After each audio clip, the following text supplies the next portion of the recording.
Hello, White Sox fans, and welcome into a Sunday Funday edition of Sox On Tap. It's Tony Marchese alongside NWI Steve, here to talk about more terrible, horrible, not so great White Sox baseball. Before we do, be sure you're going to ontapsportsnet.com for all of your Chicago sports literature and podcasting needs. Steven, we're back, kind of, not really, but we're back here talking White Sox baseball. How are you, my friend? I continue to exist, much like this baseball team that we like for some strange reason. That's about the extent of what I can really say. Yeah, it's like time for a moment of silence for this team already at this point in the season. I'm surprised, man, to have learned that you and I got to take in a baseball game right before the All-Star break, and it was the first game I was out to all season, and we were already setting records for most losses prior to the All-Star break there. And the beatings have continued. The morale has not improved. But I was just shocked at how bad this actually is, because there are pockets and there are weeks, Stephen, and I don't know about you, but there are days and sometimes weeks that go by where this team really feels like an afterthought to me. This is sort of my opening monologue here. And this is the first time that's been the case since probably sometime around, I don't know, 2013, 2011, somewhere around in that era. At least for me, I had some young kids at that time. It was a little bit more difficult to follow this team around that era. But this is like the first time in July, I think, in at least since 2017, Steve, where like there's a couple of days that go by where I'm not watching White Sox baseball. It's just that forgettable. I don't know about you, but for me, this has been painful to watch. I'm sure most people out there would agree with that statement, that it's been very painful to watch White Sox baseball. And this was the first time in a long time where the All-Star break was like, I wanted it. I didn't want White Sox baseball to come back. There was no itch for me to have it back. And then look what happens this weekend here. Friday, just an absolute drubbing, 7-1, 6-1 on Saturday. Not much better. And then today, 4-1. At least the defense somewhat improved, I guess, over the course of those games. But 3 runs over the course of a weekend down in Kansas City. Not good. Not good, Steve. It's embarrassing to watch. It continues to be embarrassing to watch. I know there's some roster moves that were made that are intriguing. We're going to talk about those. But, Steve, I'm upset. I'm mad online. I literally fucking hate this team. I can't figure out what is going to draw me back into White Sox baseball at this point. So maybe you have some words of advice to talk me off this cliff that I'm on right now as a White Sox fan. But my God, this is the worst White Sox baseball team that I have watched in my lifetime. Steve, I turn it over to you for opening statements here. Well, Anthony, it's the worst White Sox team that pretty much all of us have watched in our lifetimes. There's just nothing positive really that can be said about the team overall. Like you, I was okay with that couple-day respite last week because of the All-Star break. And, kind of to your point, I mean, there have been more games this year that I have not watched than I can remember at any point in my adult life. I mean, I know yesterday me and the girlfriend took a day trip up to Michigan, had a nice little day up there. And I had no interest whatsoever, and I had no qualms about missing White Sox baseball at all. At one point, I had checked the score, saw that things were going kind of as I expected them to go. And it was just kind of like, okay, whatever, back to, life, which sucks. Like you, I think we're really in the same boat that, from late March until October, I mean, this team has historically always been a big part of our day-to-day for that 6-month window there. And right now it's just not. I used to build my day around making sure that I was in front of the TV for first pitch, whether that was during, the week, aligning my work schedule and getting things done that I needed to get done so that I could be there in time for first pitch or on the weekends. There were a lot of times over the course of the last 15, 20 years where I wouldn't do a lot of things because I wanted to watch White Sox baseball.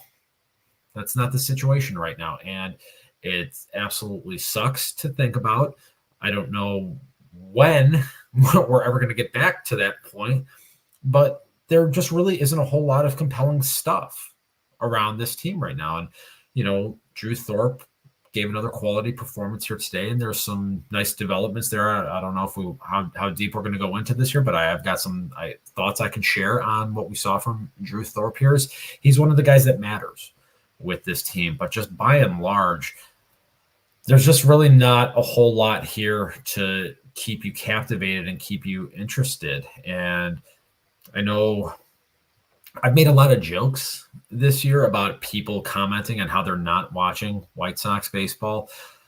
I understand people not wanting to watch this team right now. I still think it's kind of lame to go out there and publicly talk about how you're not doing it on a day-to-day basis, as I literally just followed up saying that I went about living and doing other things in life yesterday here. But I'm not saying that as a point of pride. I'm more so saying it as just how upsetting it is, because I would rather be spending my time watching good White Sox baseball, but we don't have that. No, we don't. And I feel the same way. Obviously, early on in the season, that was a thing. I'm not watching this team. And as the summer has gone on, man, I find myself in this position quite frequently where your choice is to sit down and have the White Sox on, and by the fifth or sixth inning be extremely upset at what's going on, or like do other things and sort of have it on in the background. And I don't like that. And I'm sure you don't like that either. I'm very heartbroken over it. I mean, this is, as you mentioned, something that I would also build my day-to-day schedule around. And it's really troubling that, diehard fans such as ourselves, and I'm sure there's plenty others out there that are feeling the same exact way. This team almost needs some sort of, warning label attached to it for people like us. Like this could cause detrimental effects to your health. I can't wait for the day that we're back talking about this team in an excited fashion, because there's things that we like the direction that it's going in.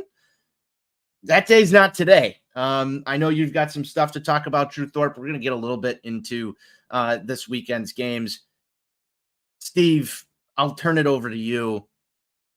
Go ahead. What do you got on Drew Thorpe today? Because that is probably the only positive you can take away from this weekend. So we'll go with that as what we're going to talk about here. Yeah, I think the biggest thing with Drew Thorpe today is I saw a stat. He had 18 swings and misses in this game in particular here. And, the breakdown of that is, he had, I think it was 10 on the changeup and then 7 on the slider. So we saw a much better slider out of him here today. And that's something that I've been harping on a little bit, is the need for him to have a quality second pitch to be able to complement that fastball, that changeup fastball approach that he features so much. And, so to see the slider out there really have some nice, tight, sharp break to it here today was very encouraging to see. And from a long-term perspective, that's going to be really important for Drew Thorpe here, is to have another pitch to be able to keep hitters off of balance. And I think one sequence in particular was in that bottom of the 6th inning when he had runners at first and third and 1 out, and you had Sal Perez coming up. And that was a spot where he needed a strikeout or a ground ball double play, and he got the strikeout, and then he got the soft fly ball to get out of an inning. So that's an important step in a development process for someone like Drew Thorpe. Now, look, the Royals are kind of a middle of the pack offense out there. They're not the Twins. They're not some of the other teams, across the American League in the upper echelon that are going to be playing come October. But that's an important learning moment for Drew Thorpe, something for him to draw back on here as he continues to gain more experience and can say, hey, I was in a tough spot, a couple of starts ago in Kansas City on the road in a visiting ballpark against a guy that is, has been a prolific home run hitter this season. And I was able to find my way out of a big jam and keep my team in position to win a baseball game. And that's something that you build on as you continue to gain experience throughout the course of your career. And I think that could be a watershed moment for him here later on this season as we continue to see him develop. So I was really pleased with that. And that was, to me, the most pivotal moment of this game here today. I agree with you. I thought that situation in particular was sort of a career builder moment right there, especially early on, seeing him work out of that jam. And I mentioned this a little bit earlier. Drew Thorpe is probably the most positive story outside of Garrett Crochet, who most likely will not be here at the end of the season. You've had Nick Nastrini come up. You've had Jonathan Cannon give you a little flashes of some things. But Drew Thorpe, overall, as a pitching prospect coming up, is someone that has shown that he can pitch at this major league level. Goes 6 innings today, only gives up 3 hits, 2 walks, 5 strikeouts. His ERA is sitting at 3.03. Steve, that's pretty impressive for a starting pitcher on the Chicago White Sox. Basically, just working through his first time at the big league level. Doesn't have overpowering stuff, but he can get outs. And that's a guy that, for all intents and purposes, isn't going to be your ace, your number one guy, I don't think, down the road, but a serviceable, maybe 3 or 4 guy in an actual contending rotation. It's nice to see someone outside of, the normal guys that we've been talking about all season come up and be a positive impact on this team. Obviously, big part of a major trade that this team had made this season. So good to see some returns. There's always that moment, though, Steve, where you're waiting for the other shoe to drop with these guys. So I don't want to go out here and continuously praise Drew Thorpe. I just think that at this moment, he's probably the most, exciting starter to watch outside of Garrett Crochet on this team. I know Eric Fetty's here, but he's another name that's involved in these trade rumors. Drew Thorpe's going to be here next season. That's why I'm watching Drew Thorpe starts a little bit more heavily than anything else at this point. I don't know about you. No, I agree completely. There aren't a whole lot of guys on this roster right now that matter, that theoretically will be here if this team somehow is able to turn a corner and be competitive again 2026, 2027, 2028, somewhere in that window. Drew Thorpe is one of those guys. And so to your point there, watching him with a more critical eye. Yeah. Thank you for that. A critical eye as to how his development is continuing to proceed here. That's what matters. There's not a whole lot that's going to matter here the rest of the way, especially over the course of the next, 9 days as we approach the trade deadline. Not a ton of this is going to matter. Maybe we get some call-ups. Maybe we see Kai Bush. Maybe we see Mason Adams or some of those guys. And those are guys that are potential rotation fillers for into the future here. Or not. I don't mean to say fillers as if that they're insignificant, but those are guys that could be future rotational pieces. So if they are to come up, their starts will certainly matter. On the positional side, look, there's not you can't really think of anything that matters. I talked about questioning whether or not Luis Robert Jr.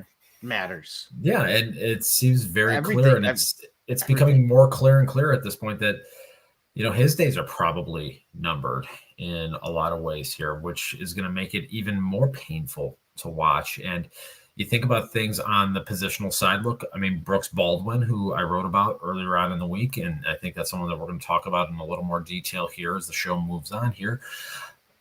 He's someone that, look, he's not going to come with the prospect hype surrounding him, but he's hit and he's performed to the point where he forced his way up here to the big league level. So that's somebody that you can watch and say, hey, can this guy be a developmental win? Can this be someone that can be part of a future competitive White Sox team? So that matters. Corey Lee, despite the fact that since, the start of June. He's really struggled offensively. He did hit a long ball this weekend. He did hit one on Friday, yeah. So that was definitely good to see. But I mean, by and large, I mean, I saw a stat over his last 145 games. He was basically Martin Maldonado offensively, which is tough to stomach, right there. But again, I tried to caution people even when he was going really well to say, hey, don't anoint him as the catcher of the future. But think about it just more so as him being a viable part of a catching tandem going forward. I still think that if you really want to sit there and kind of argue about whether a potential backup catcher is something worth focusing on here for the last 2.5 months of the season, I mean, I'm not going to really have that argument there, but there's not a whole lot else there because I'm starting to think that we're not going to see Colson Montgomery here in 2024.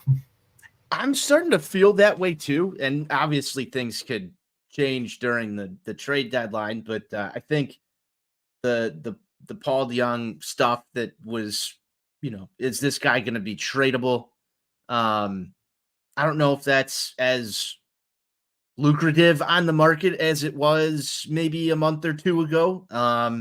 Seems like he's going to stick around through the end of the season. We'll see. But Colson Montgomery, what's the benefit of bringing him up this season, if any, at this point? Can you name anything? I really can't. Look, he's not performing down in Charlotte, and what I've often talked about is a very hitter-friendly environment, and he's having his struggles down there. There's a lot of swing and miss in his game. I checked before we hopped on here. He's sitting at like a 29.4% strikeout rate. That's not encouraging to see. He's not hitting for a ton of power. He's got a sub-400 slug down there. That's not what you want to see. Calling him up and throwing him to the wolves with that kind of strikeout rate is right. So that's problematic. And at the same time, there was this argument, even when he had a little hot stretch, I'm going to say late May to early June, people were saying, hey, do you really want to bring him up to be around this shit show right now? There's, I think, some validity. Are you saying do not promote? I'm saying that I don't know that it's going to be the best idea to promote. Yeah. Okay. All right. I wanted your take on that one. You brought up Corey Lee and the backup catcher role here. That's just sort of where we're at right now. There's not a lot of things to be excited about. Now, if the Sox do move on from Luis Robert Jr., Garrett Crochet, Eric Fetty, some of these other, there's really not replacements that are coming in to step up and be those guys. I'm going to parlay this into some Brooks Baldwin talk.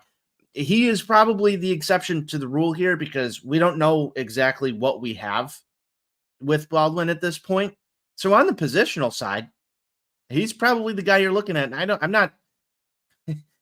not expecting him to play every day, even at this juncture, Steve, unless we have an injury to another guy. You've probably a week or two away from Yohan Moncada making his return. That guy is going to be, if you want a storyline, he's going to be playing for basically his baseball career when he comes back. I don't know who's going to give him a contract next season. Can you name anyone that's going to leap out there? The Miami Marlins. I mean, that seems to be the final resting place for spare rebuild 2.0 parts at this point in time. How far we've fallen is incredible, but you wrote an excellent article over at OnTapSportsNet.com, and you sort of mentioned this a little bit earlier when we're talking about Brooks Baldwin. The Sox are going to need developmental wins in order to, number one, get themselves back into contention at any point for the remainder of the decade. Two, to get people excited about stuff. I know Baldwin got his first major league hit this weekend. Today was not so great, or yesterday's game was not so great. I believe he was 0 for 4 with 3 strikeouts. I think they said that was the first time he's done that in quite a while. Welcome to the major leagues. Welcome to the White Sox. Some adversity right away for Baldwin. How do you expect, or what do you expect to see from this kid's game going forward here over the next 2-week stretch? And how long is that leash do you think that the White Sox are going to give this kid before hey, maybe it's time to go back down to the minors, work out some kinks? Or do you think he's going to be here for the long term over the course of the rest of the season? I've heard some people say that when Yoan Moncada makes his return, that Baldwin is going to be a casualty of this. But from my perspective, I don't know what the purpose of that would be. I know what Nicky Lopez is. I know what Paul DeJong is. Those guys don't matter. They're not going to be here in 2027 or 2028 if the White Sox are good again. They won't. They probably won't even be in baseball at that point. Let's be real about this. We need to find out what Brooks Baldwin is. One of the things that I wrote about in the piece earlier on in the week, and I feel like a lot of people were of the mindset that I was just praising Baldwin and assuming that everything was going to go perfectly for him because he's had a strong year to the point where he forced his way up to the major league roster. And I did say towards the end of the column there that don't be surprised if there are struggles here for him because this is the best pitching in the world. And we saw that over the course of these last two games here. He swung the bat well in the opener, obviously had the base hit, his first plate appearance, and then had another hard out, in there. But there's going to be struggles in here. And that's something that's very common for guys that get their first cup of coffee at the major league level. And that's okay. I just don't understand the thought process of, 2 weeks from now, Yoan Moncada is ready to come back. We send him down just so that we can have, Nicky Lopez playing every day at second base. And then Paul DeJong playing at short. And I know we're seeing DeJong playing a little bit at third base. I'm almost wondering if that is, some contending team telling the Sox, hey, can you give him a look over there so we can see what exactly we would potentially be dealing with there? So, but Baldwin is someone that could be around, at least in a utility type role. And he plays. He could play all over the diamond. Right. He could play all over the diamond. So there's places you can plug and play him. I don't know if he's going to wind up finding a position over the course of the next 2 or 3 years, but he seems to scream to me potential utility guy down the road for this team. I don't know about you, but if you're talking about backup catchers and utility guys for the future, like we've got major problems here with this whole entire thing. I don't think that's news to anyone. But that said, I'm on the same track as you with why send him down when Yoan Moncada comes back. He's the one guy on the positional side that maybe matters here outside of Corey Lee. But we know what the White Sox do. We know what they do. We've watched it for years. We know what they do. And that seems to be what's going to happen. And I would not be surprised to see Danny Mendick cleared waivers or, a Lenyn Sosa back up with the Chicago White Sox at some point in time before the end of this year, depending on who gets shipped out. So we'll see what happens. But I hope I'm wrong. I hope Baldwin sort of sticks around. The only thing I'm worried about is the bus label, because we're going to get there real quick if we have a prolonged stretch of 4 or 5 games with no significant impacts. I don't know if you can really get the bust label when you're a guy that comes up that isn't a top 100 prospect, that was a 12th round selection. To me, it's hard to label that a bust. I mean, from the way I look at it, to have someone that's a 12th rounder actually reach the major leagues, that's already a win right there, because most 12th rounders never even sniff the show. So let's level set on the expectations from that aspect. That's some good words of advice for everyone out there. I like that. So to me, even if he comes up and if he's bad, that's, what you find out and but at the end of the day, I can't label a guy that was a 12th round pick a bust who 2 years from the time that he was drafted forced his way to the major leagues. That's not a bust in my baseball world.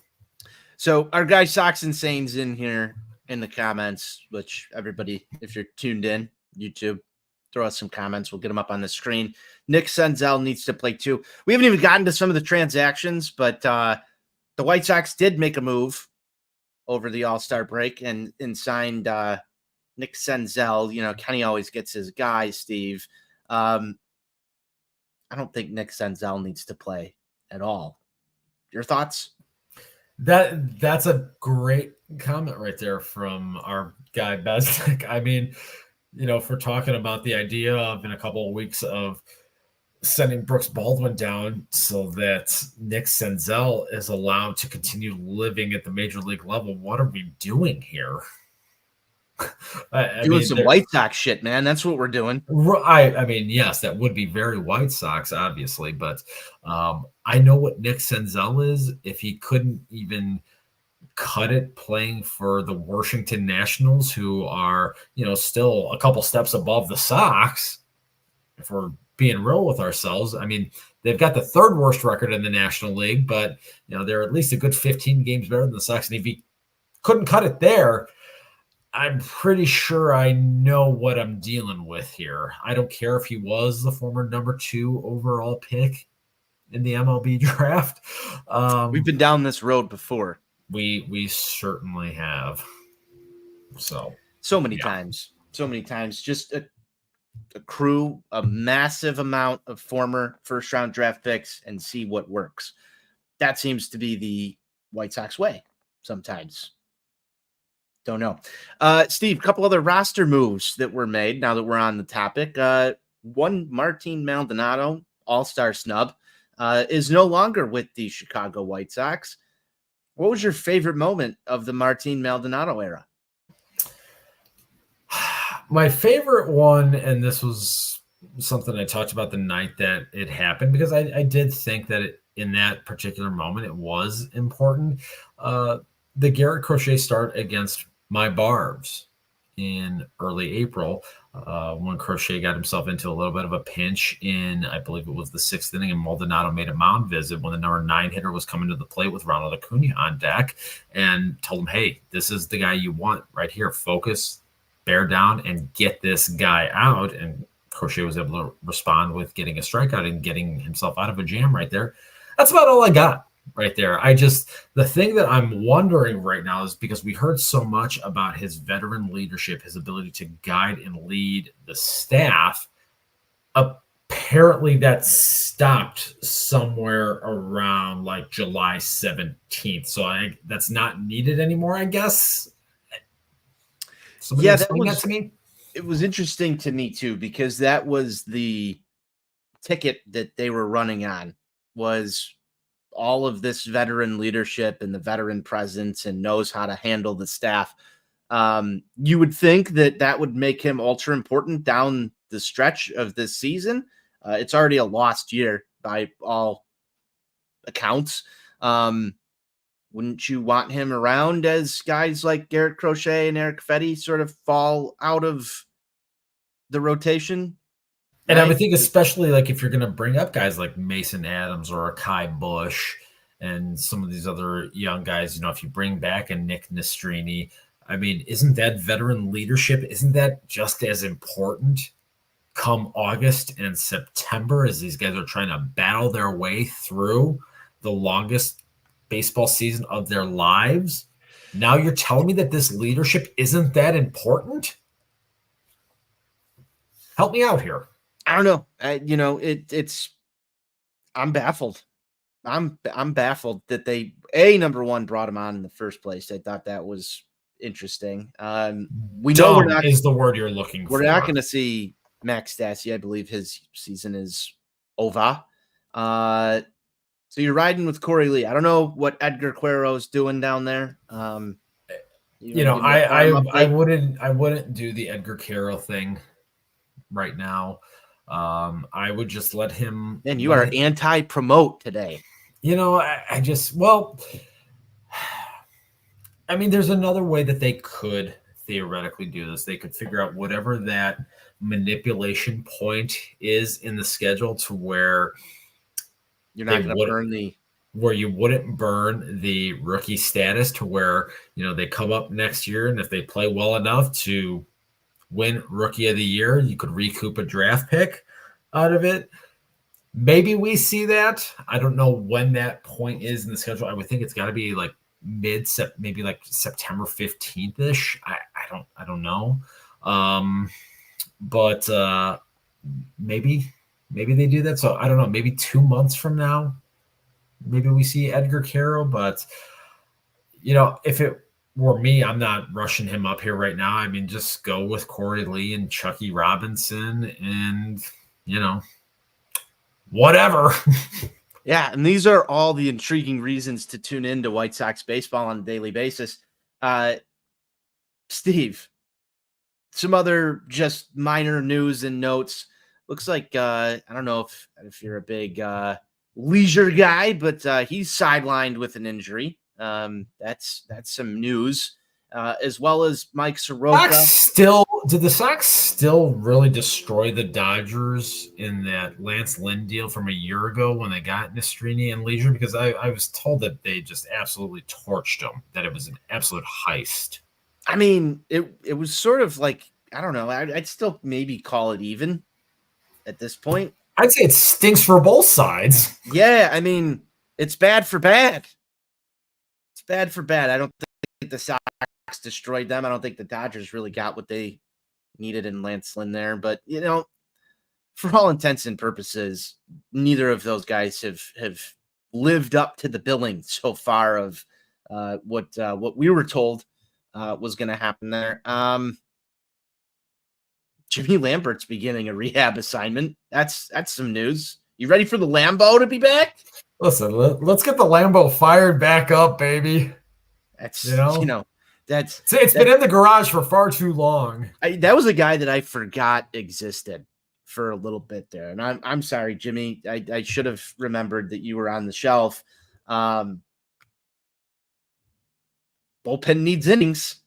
It'd be interesting down the stretch here. It does indeed need innings. And actually, just a quick little look at Edgar Carroll coming into today.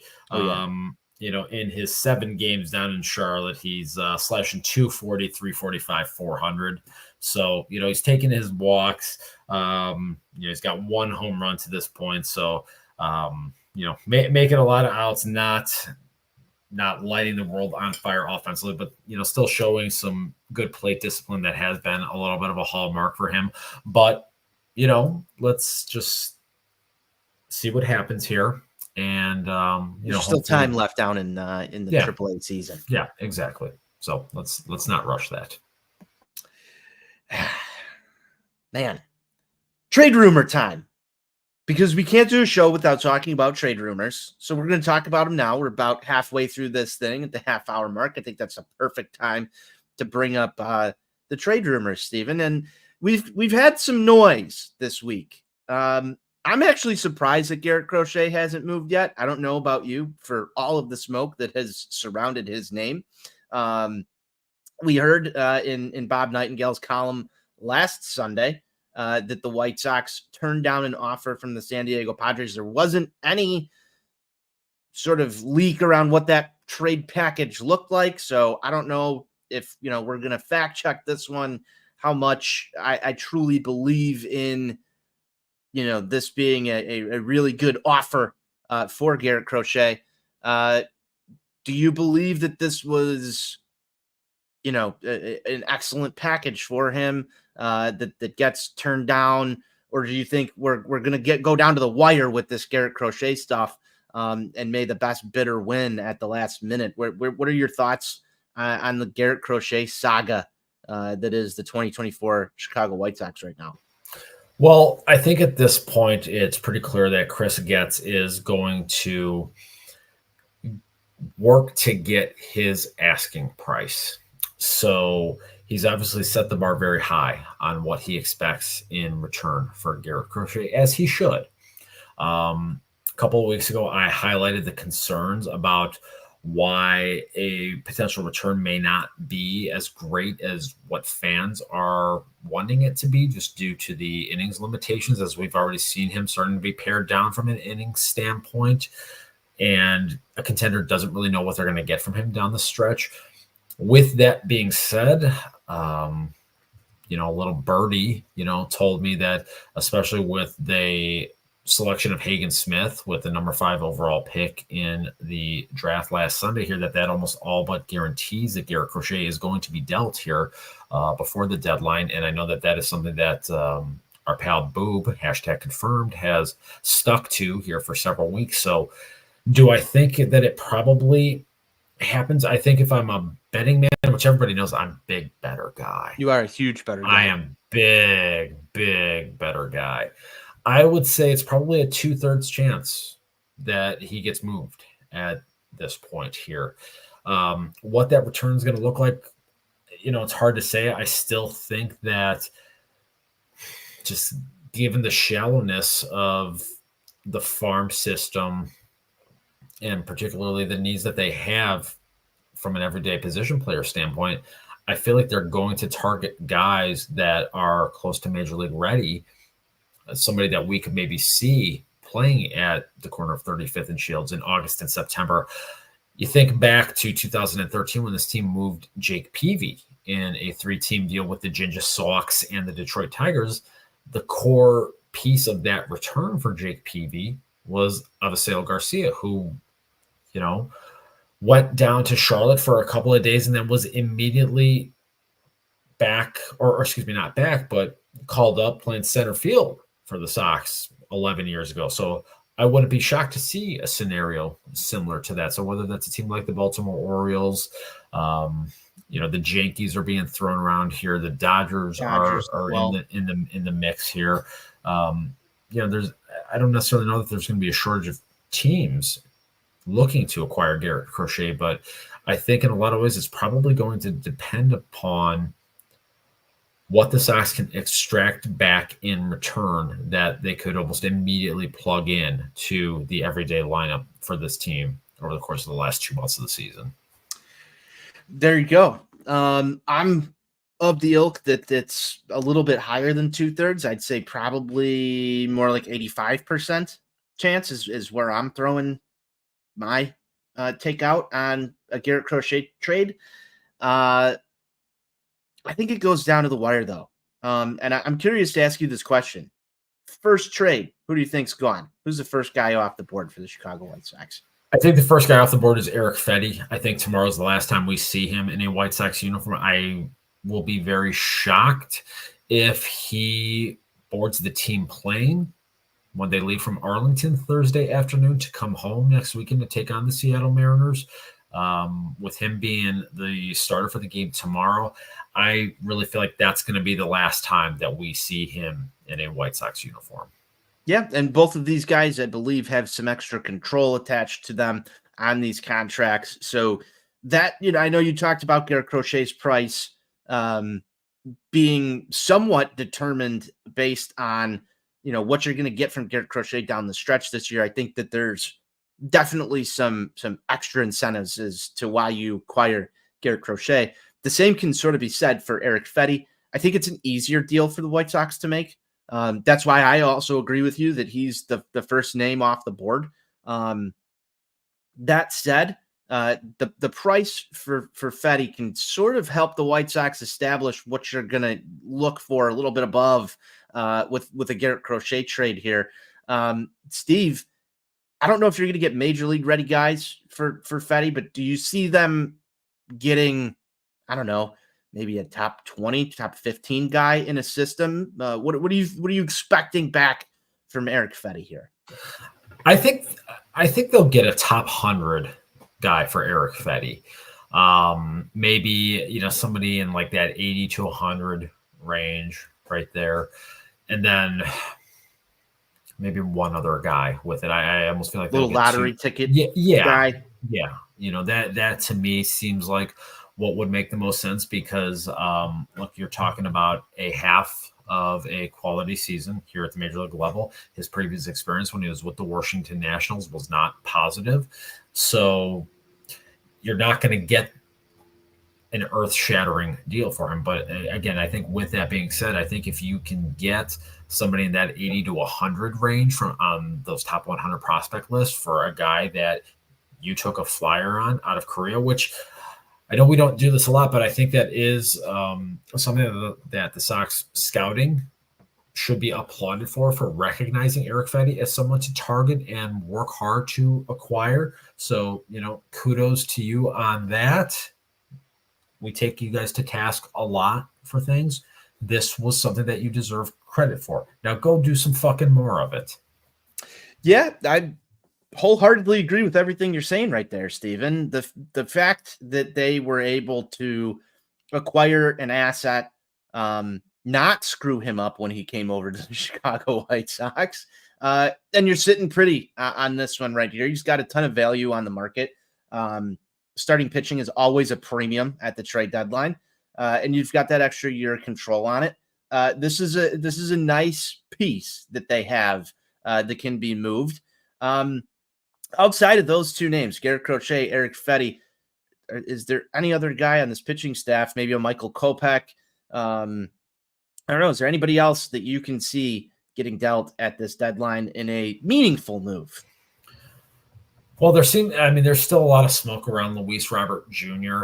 And I think I was going to go to the offensive side in a second here. So if we just talk about on the pitching side, I think you'll get a low-level minor leaguer lottery ticket for Michael Kopech, which is totally fine with me. I'm still remarkably perturbed about what he had said in that outing before the All-Star break about not listening to the team telling him to throw less fastballs. Frankly, I can't wait to have him no longer wearing a White Sox uniform at this point, especially after hearing that. The trials and tribulations of the Michael Kopech era are ones that, look, he doesn't seem like a bad human being by any stretch of the imagination, but I'm over it at this point here. So I think that there probably is some team out there that just looks at the arm potential and the velocity and says, okay, we've got obviously better data analysts than the White Sox do. Because, that kind of goes without saying. I could see him being a great reclamation project. He could very well, but at the same time, we've seen with Michael Kopech that unfortunately there is a lot at play between the ears with him. So, I think I saw something maybe from Boob here today talking about maybe the Yankees being a potential landing spot for him. I don't know that the Bronx and that environment right there is one that would be best suited for someone like Michael Kopech. Yeah, it'll be interesting to see where he winds up. And, not just at the trade deadline for the remainder of, his career here. I don't know. For some reason, I can see him out in LA. Not the Dodgers, but maybe the Angels. I could almost see maybe going home to Texas, maybe with the Astros, given their resurgence as they have vaulted back into first place in the American League West with the struggles of the Seattle Mariners. And that's something we're going to get to here momentarily here, because I think that is going to be a central focus point on the positional player side of things here. But maybe they're a team that is, if they need additional bullpen help, maybe they look at Michael Kopech and say, hey, we'll bring him, down here, given the success that they've had on the pitching front for the last 8 years. You might be hitting at a trade that involves maybe 2 White Sox players from Rebuild 2.0. Let's move it over to the positional side, Steven. That's the one name that everybody wants to talk about, and that's Luis Robert Jr. We'll start there, and we'll work our way around the diamond. Steven, let's hear it. There's 2 teams that I think make the most sense here. First and foremost is the Seattle Mariners, given the fact that the Astros have caught them and surpassed them in the AL West. And so the Mariners now find themselves sitting out of the postseason here. And this is a team that, if they were to get in with their pitching staff, that's a team that you could very easily see making a run and winning the American League pennant, because their starting pitching is that good. 1 through 4, I think you can probably put their rotation up against anybody in Major League Baseball, and they've got a pretty solid bullpen as well. I mean, they pitch the living shit out of the ball. They just cannot score. The struggles that Julio Rodriguez has had this year have been very well documented, and then just up and down the lineup there, they're not producing offensively. So that's a team that really needs offense infused into them as they are fighting for their playoff lives. And we all know Jerry DiPoto, their general manager, is not shy about making a deal.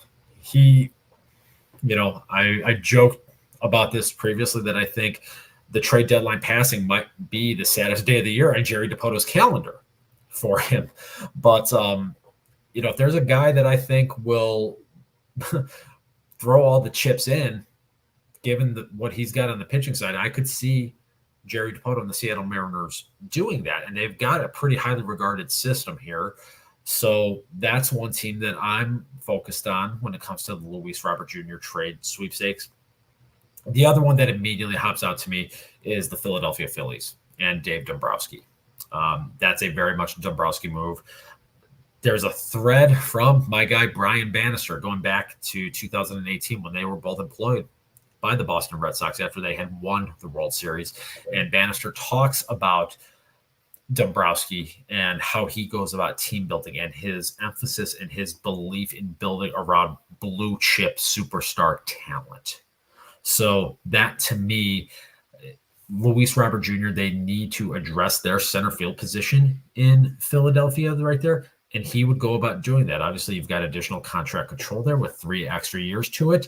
And that really aligns well with that core group in Philly, as that has been the best team in the National League this year. And they are right in the heart of this competitive window. And we all know that Dombrowski is focused on trying to win. He wants to win. He wants that banner. He wants that parade.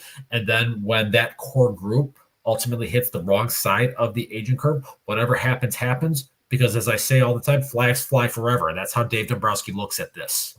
So those are the 2 teams I think are most prevalent in the Luis Robert sweepstakes. Very different than the way things operate around here. Those are both very intriguing landing spots. I don't even want to guess what the return is going to be for Luis Robert Jr. because no matter what it is, I think as a White Sox fan, we're probably going to feel underwhelmed by it. Given the injury history, given what's taken place over the past couple of seasons, and given the fact that we sort of know what Luis Robert Jr.'s potential is, that one's going to hurt. I think more than a Garrett Crochet, more than an Eric Fetty, the Luis Robert Jr. Eventual trade, if that does take place, probably going to be the one that stings the most. Would you agree with that, Steve? Yeah, I think because we see the superstar potential that exists with him. We saw it last year. He was playing like an MVP candidate. We saw it in, the second half of 2021 when he came back and he was setting the world on fire. We've seen what this guy can do when he is fully healthy. Obviously, the health concerns are there. They are real. But, when he's on the field, he's a dynamic player on both sides of the baseball, something that this team really hasn't had since Maglio Ordonez, if we're being honest with ourselves here. And now we're going to find ourselves in a position where we're once again searching for that everyday positional talent that gives you a compelling reason to watch this team again. So I think you probably are accurate in saying that the Robert Jr. deal will sting more than a Garrett Crochet one, just because that was like the sole reason to tune in and watch his 3-4 at bats on a daily basis here right now. There's nobody else that steps in the batter's box that you really give a shit about. Yeah, no, it's again, I've said this a couple of times. This is where we're at. It's going to hurt if it happens. But that said, I would probably rate this one at probably around 2/3, 60, 70% in there that this takes place this season. Outside of Luis Robert Jr., I could see some minor deals for some guys around there. Yohan Moncada obviously is more than likely going to finish this season with the Chicago White Sox. I don't think that there's much of a market for a guy like Eloy Jimenez. Andrew Vaughn, No, thank you. I don't think anybody's lining up for him. I think Paul DeYoung is the one other guy, and Yeah. I've been interested to see. I think in particular the fact that he's starting to play third base a little bit here Yeah, you over the mentioned course this of the earlier on the last show. 10 days, and it almost makes me wonder if some contending team, maybe the Yankees, for example, are saying, "Hey, we've got a hole, we've got a void at third base. Can you put DeYoung over there? Let us get eyes on him. We'll send our advanced scouts there to see him Could in partially be the person." reason Nick Senzel's here. That could potentially be part of it also. So, with DeYoung, I mean, I could see a team taking a flyer on him, if nothing else, just to make sure that they have a competent professional guy on the bench, maybe in a utility role or in case of an injury going down the stretch right there, so that you're not having to pluck from uncertainty at the minor league level, or having to, burn options, bringing guys up that maybe you feel aren't ready yet, from that standpoint. So DeYoung is, I think, another guy. Again, you'll get a low-level lottery ticket for him at best on that, but it wouldn't shock me to see him move. Wouldn't shock me either. The one name that obviously we haven't talked about yet, but sort of also sticks out is Thomas Pham. But he's been pretty cooled down from his start. I know he's still 270, 341 OBP. He's been playing at the top of the lineup for the Chicago White Sox basically since his contract was signed. Uh, is there a market for him right now? I think a team like my Barbs, who are still trying to find a way to make up for the loss of Ronald Acuna Jr., that's a landing spot that has been talked about quite a bit, I think. And maybe a team like the Phillies, given their search for outfield help, if say the Luis Robert Jr. circumstance doesn't play out in their favor, maybe Pham could be someone that could fill in that capacity for them. So, Pham, to your point, yeah, there have been some struggles offensively here. The slugging output has really taken a downturn over the course of probably the last 4 to 6 weeks. But again, this is a veteran guy, and the Arizona Diamondbacks saw firsthand what he can do in October. And I mean, he got hot at the right time, and he was really one of the catalysts in helping that team to win the National League pennant a year ago. So, lightning can strike in a bottle. There's always those mercenaries out there. Reggie Sanders was that guy for a long time. If we're hitting the way back machine, that contenders would trade for down the stretch just because they knew they would get competent professional at bats from him. And there was an extended period of time where Reggie Sanders almost always found himself playing in a league championship series. So maybe Tommy Pham is that new guy.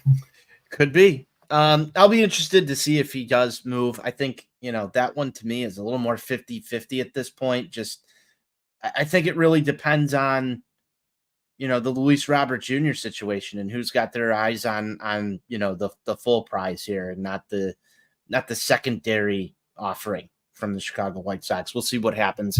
But, definitely a guy that was brought in here to be moved at the deadline, in my opinion, sort of a la Eric Fetty.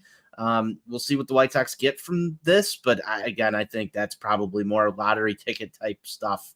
Nothing to really get too excited about. But again, just we know what we're doing here. This is going to be partially a teardown. I think, Steve, that's There's no really there's no partial teardown about this at all. And no, I think if you but look at it, I want Chris Getz to come out and say that though. Well, it seems pretty obvious at this point that he's been given directives that he can't come out and say that. It will be interesting to see how all of this gets spun come July 31st, because if you do see the 3 moves happen for Fetty, for Garrett Crochet, and for Luis Robert Jr., and say maybe if even only 2 of those happen, you could potentially inject 2 to 3 more guys from the top 100 prospect listings into the farm system here. If all 3 of them move, I mean, maybe you have 4 or 5 guys coming into that listing right there. And, we're going to see after the deadline here, the organizational rankings, they'll probably, if all three of those guys get moved, you probably see them listed as a top 5 farm system in the sport. And, then people are going to be selling the delusions of grandeur again about Time is prospects. A flat circle, isn't it? It really, truly is. But be prepared for that if all three of those guys get moved. Let's just be real about it. Yeah, and we'll have the t-shirts and trust the prospects and all of that fun stuff right back here way sooner than we all thought. Steve, any other thoughts on the trade deadline? I know we've got some other stuff to get to. On the trade deadline front, not really. I think we pretty much covered all of the relevant aspects of it here. There's 3 important names that are going to get moved or should theoretically get moved in some capacity right there. And then you're just going to see some other secondary stuff with it. But it's really all eyes on Eric Fedde, who I still believe will be the first one to go. Again, wouldn't shock me if tomorrow's the last time we see him in a White Sox uniform, if he does not board the team charter from Arlington to come back to Chicago next weekend. And then Garrett Crochet and Luis Robert Jr. We've got a little bit under 9 days left to go here until the deadline. Obviously, with the All-Star game passing, the draft being done, all attention is now being focused in front offices on the trade deadline here. So buckle up over the course of the next 9 days, I guess. There you have it.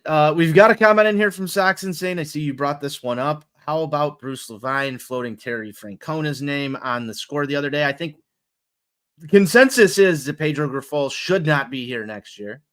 There's been some names that have floated around throughout the course of the season as potential managerial replacements for Pedro Grifol. I did not hear Bruce Levine floating Terry Francona's name on the score the other day. I don't know if you did, Steven, but that very interesting to me. I did not hear the actual segment itself. I've seen a number of people talk about it on the interwebs here. And this is something I wrote about a couple of months ago when it was first being floated that Terry Francona was interested in getting back into the dugout. He feels refreshed and he feels healthy enough to put the uniform back on again, or at least the pullover, because, we know he doesn't really wear the uniform jersey for some health reasons there. But the consensus I think a lot of people had was that he wasn't going to come back to the dugout until 2026. But if that's something that happened a year earlier into 2025, he's obviously someone that is going to be the most credentialed person that the White Sox or any organization in need of a manager could hire. With that being said, I don't know why he would want to come here. Stole the words out of my mouth. I can't envision a scenario where Jerry Reinsdorf would pay him the $7 to $8 million a year that it would take to have him come here. I talked about a lot during his time with Cleveland that he got more out of that roster than just about any other manager did with any other team throughout Major League Baseball. He's someone that has talked about his use of analytics and understanding modern game theory and not always agreeing with all of it here. But even in those instances where he doesn't agree with things, and this is a very prescient point in a clip that I included in the column I wrote a couple of months ago here, where he said, if someone brings something to his attention here, if he doesn't automatically agree with it, he wants them to explain to him why. He wants them to explain the rationale behind it so that he can have that information. He's searching for new information. Doesn't mean he's always going to take it and incorporate it, but he wants to at least have the understanding of the thought process behind it. And I think that is something that is important here. And this is the only thing that I'm going to say here. I felt that the last time the Sox made a high-profile managerial hire with Tony La Russa, I don't feel like that was the case. I don't feel as though he was as willing to at least learn and understand the rationale behind certain things. I think Francona looks at it from a different perspective here. Again, doesn't mean he's automatically going to agree with it, and Francona went as far as to say that. But at least just getting the understanding of what the thought process is important from my standpoint. But, he will really have his pick of where he wants to go when he gets back into the dugout. Let's think about this here. If the Seattle Mariners continue this collapse and don't reach the playoffs, I think Scott Service is probably out of a job this year. We saw what Terry Francona did with a pretty damn good starting rotation in Cleveland for a number of years. That would be a good landing spot for him. If, say, the Philadelphia Phillies fall short of expectations, that would kind of bring things full circle back to his first managerial job in, I think it was 1995 or 1996, going with a Phillies team that is ready to win now. A lot of star talent there. Dave Dombrowski's there, wanting to hit a home run higher, trying to win a World Series. That's a viable landing spot. And then you look at the Boston Red Sox and the situation that's going on with Alex Cora being in the last year of his deal. And, he left obviously under some very tense conditions back after I think it was the 2011 season when that team fell apart down the stretch. A lot was written about the broken relationship that he had with members of the ownership group, in particular Larry Lucchino, who is no longer with us, unfortunately, here. So that issue has kind of resolved itself here. So in some ways, a homecoming of sorts for Tito and someone that is beloved in Red Sox circles would make sense. And they are ahead of where I thought that they were going to be. I didn't think they were going to be a competitive team at all this year. And they're holding on to a wild card position here. So really, Tito is not going to have any shortage of suitors that are out there that are in much better competitive positions than the White Sox. So I just don't see it happening. I don't either, for all of the same reasons that you just mentioned. Just the first thing that screams to me is, why does he want to come here if this team isn't going to be competitive? We know that Jerry Reinsdorf traditionally hands out 3-year deals for managers. Are the White Sox going to be doing anything within the next 3 years? I don't see that being the case. Maybe on the back end of that, 3 years from now, we can be talking about a team that could potentially be competing for an AL Central title or wild card spot, but a lot of things would have to go right. Starting with what happens at this trade deadline. But you mentioned 3 or 4 different teams that Terry Francona probably would want to go spend his time managing over this current group of the Chicago White Sox. I don't really think that that's going to come to fruition, but crazier things have happened. I guess this would be a strangely competent move for a very incompetent group. That's really what I've got here. That's what it boils down to. That's pretty well said right there. I don't think I can add anything on top of that.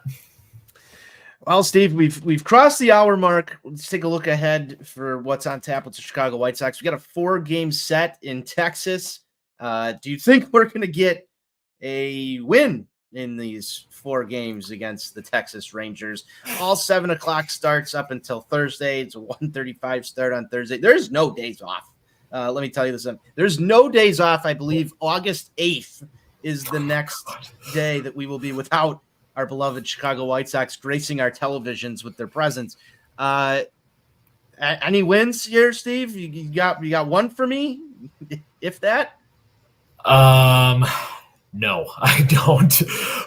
We're in a position here. They've lost 7 in a row. Again, we're in the midst of another one of these long losing streaks. We've seen how bad this team plays on the road, even with Eric Fetty and Garrett Crochet scheduled to take the mound for the first 2 games of the series. We've seen this bullpen. No team in the league has blown more leads after the 6th inning than your Chicago White Sox.